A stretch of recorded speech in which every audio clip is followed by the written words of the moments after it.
Hello, welcome back. I'm Tanya from Tanya's Witchy Kitchen. How are you guys all doing today? I'm not too bad. It's been a busy day. Stuck in the house, but that's okay. I'm always stuck in the house. Yeah, so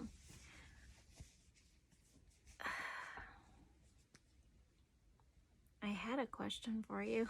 I just blanked it out.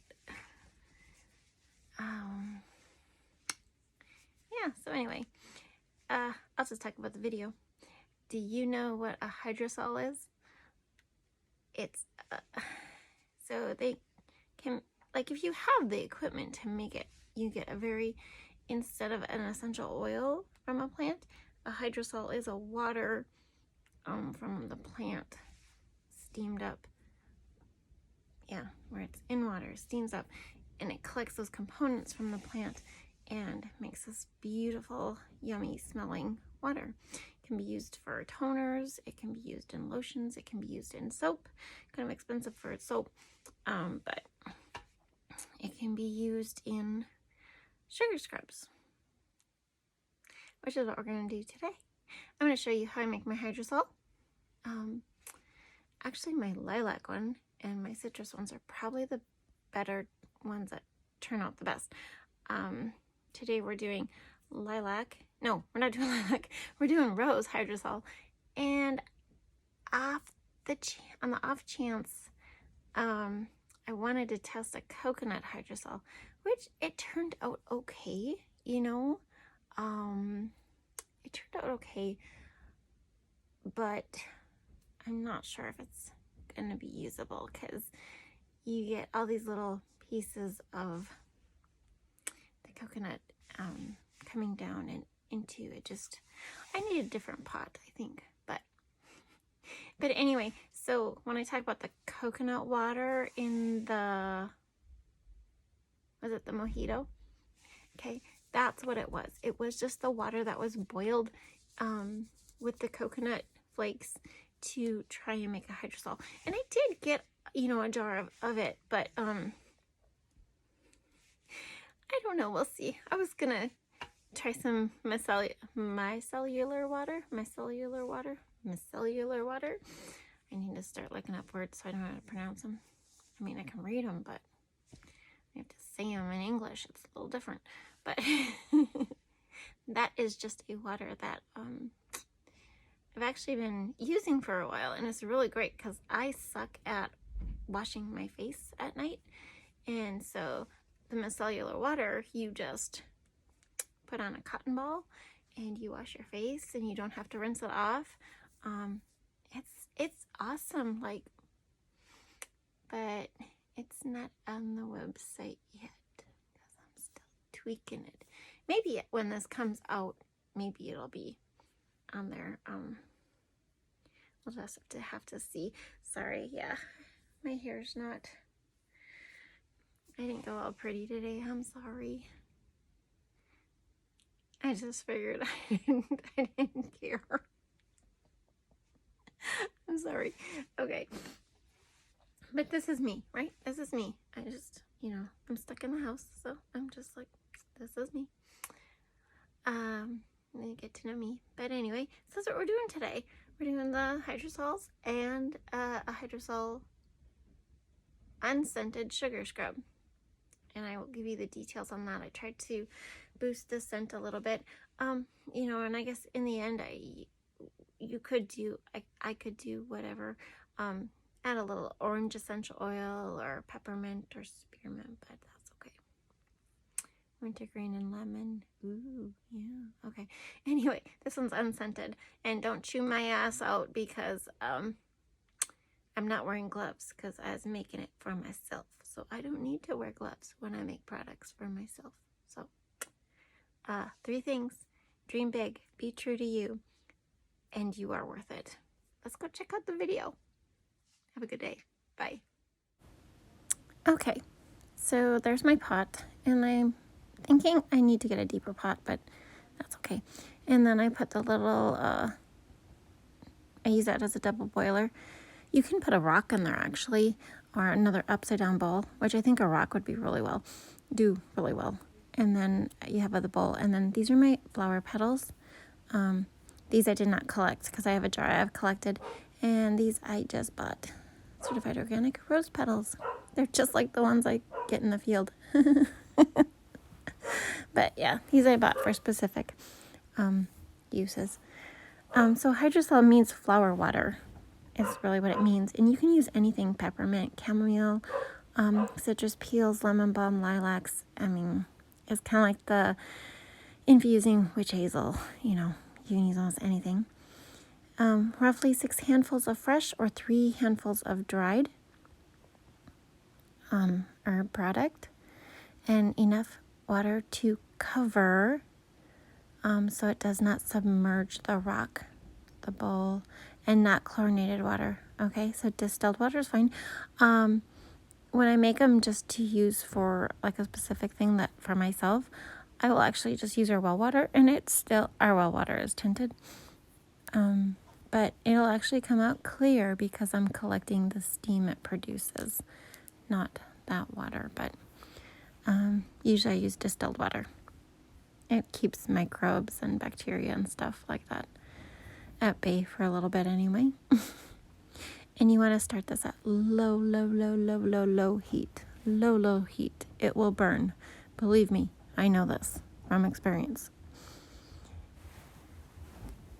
Okay. So I got my flower petals in there. I have a little bit too much water, I think, but I'm just going to go with it. The shelf life is usually 6 to 24 months.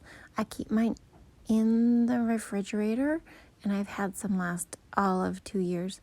The less air you let in, the better, and put them in a clear glass jar so you can watch for mold. The commercially purchased ones, I have bought some from Mountain Rose Herbs that are delightful. Those don't have to be refrigerated. So you want to make sure that the lid has a curve to it, because what's going to happen is it's going to produce steam. Yeah, see, I'm pointing to the lid, and it's going to go down to the handle and drip into the bowl. Pretty cool process. Can't say I thought this up myself. I did not. I'm just thankful for the person who did. Oh, one little thing. Wash all your equipment first with hot soapy water. So see the steam? You can see the steam starting to collect on the top of the lid. I'm going to, hopefully somewhere around here, put a big block of ice. You can use little ice cubes, but I prefer to freeze containers of ice, and put that on there on top, because the ice helps the steam to condense on the handle and drip down into the bowl. Okay, so here's my big block of ice with some other little pieces of ice.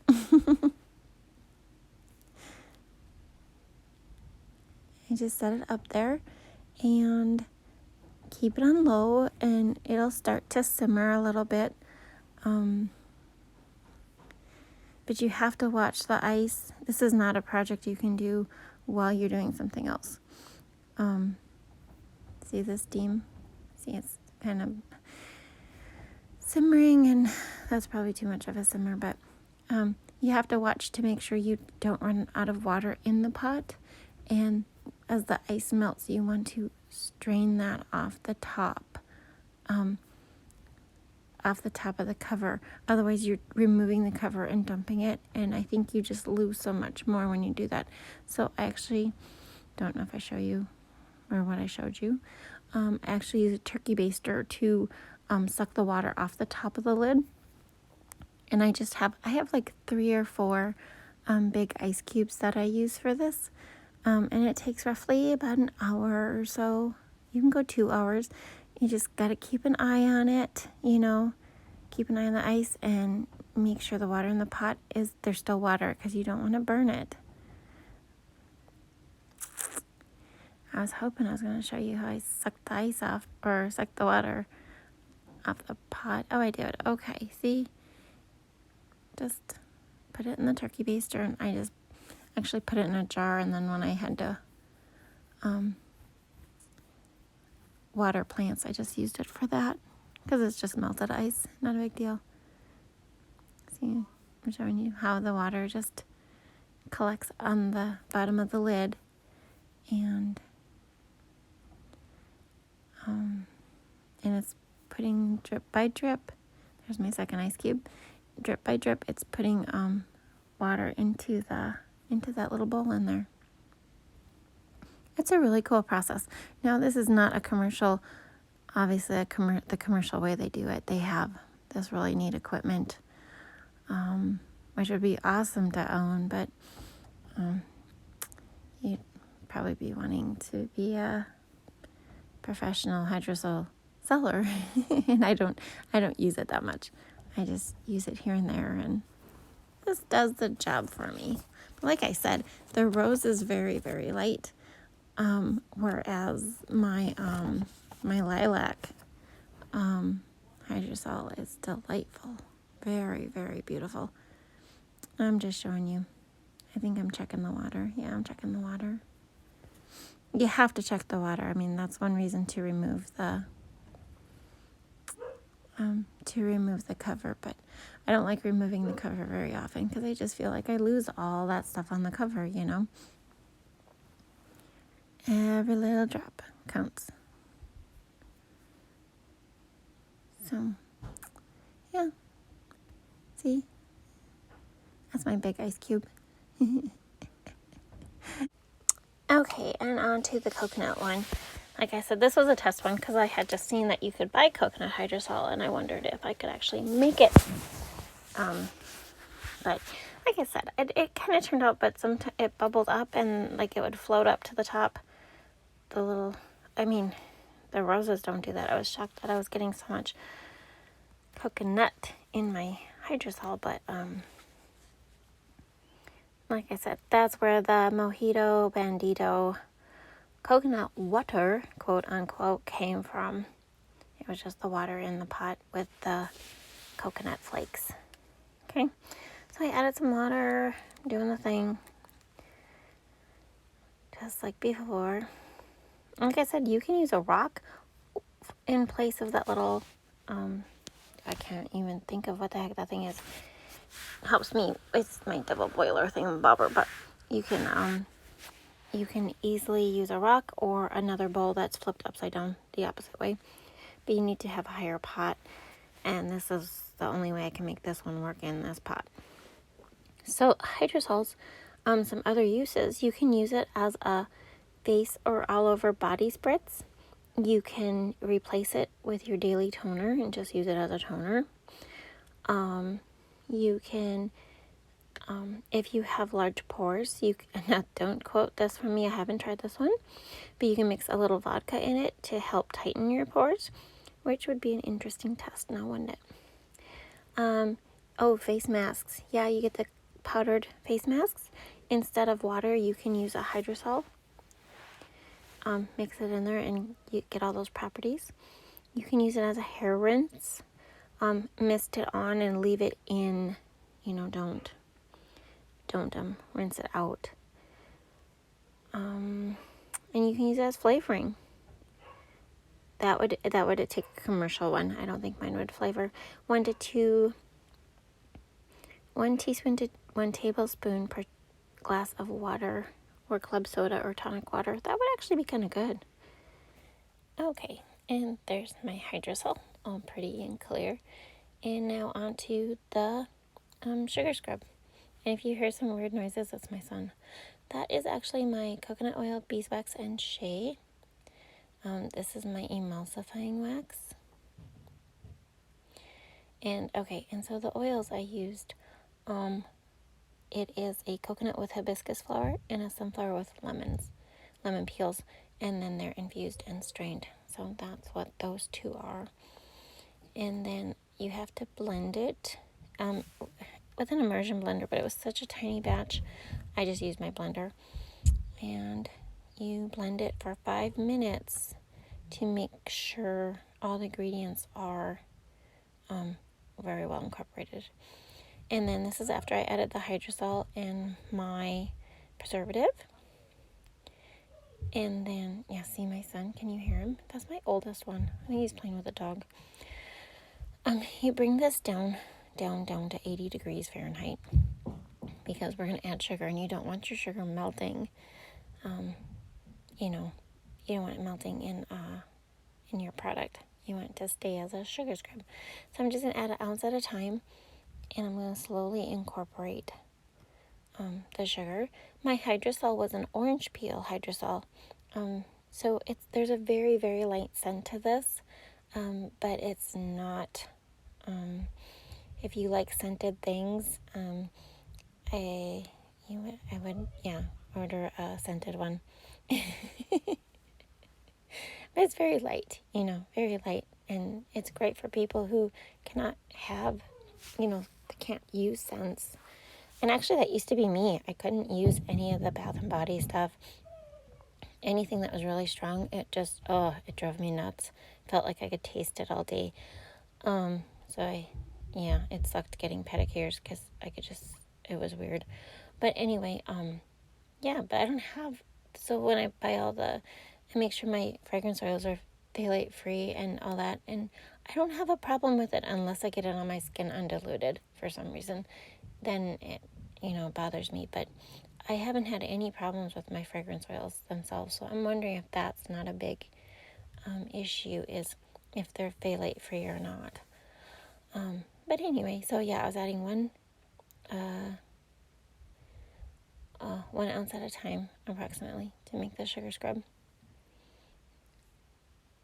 And I will test it out for you, and I'll let you know how it goes.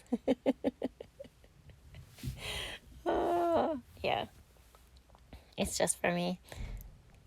I needed one in my shower, and I was like, this is a great time, because I've wanted to try this one for a while.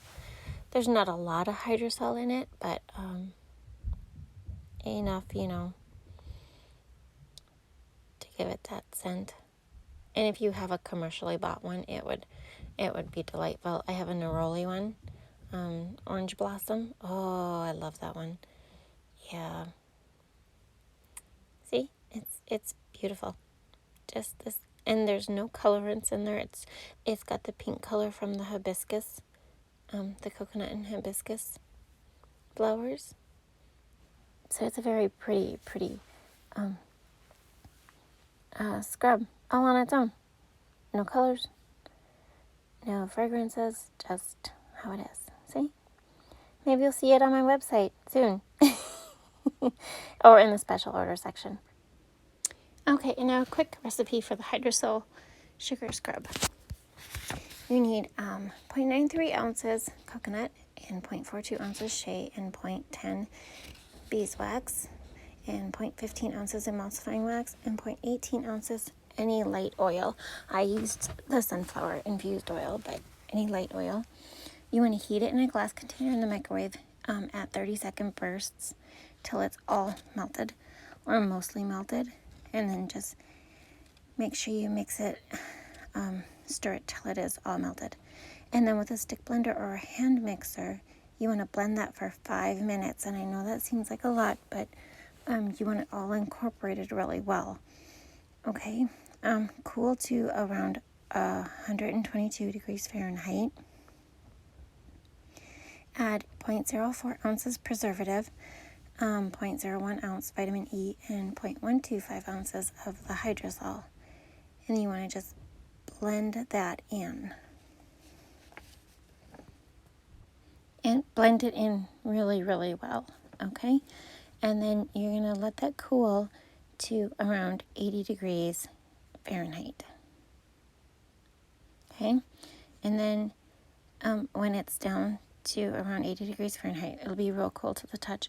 Slowly add your 4 ounces of sugar. That's white granulated sugar. So if you, by chance, decide to skip the Hydrosol, you can also skip the preservative for home use. Okay? Just use a spoon to remove it from the jar so that no water gets in the sugar scrub. And then you won't have to worry about bacteria. Okay?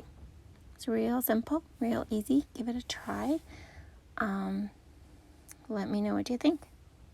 And you can always add a couple drops of essential oils, or check the ratio.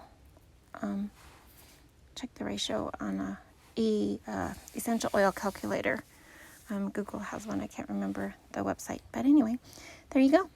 I hope you had a good time. I hope you enjoyed my video. Hit subscribe, hit like, or just come back next time. Bye.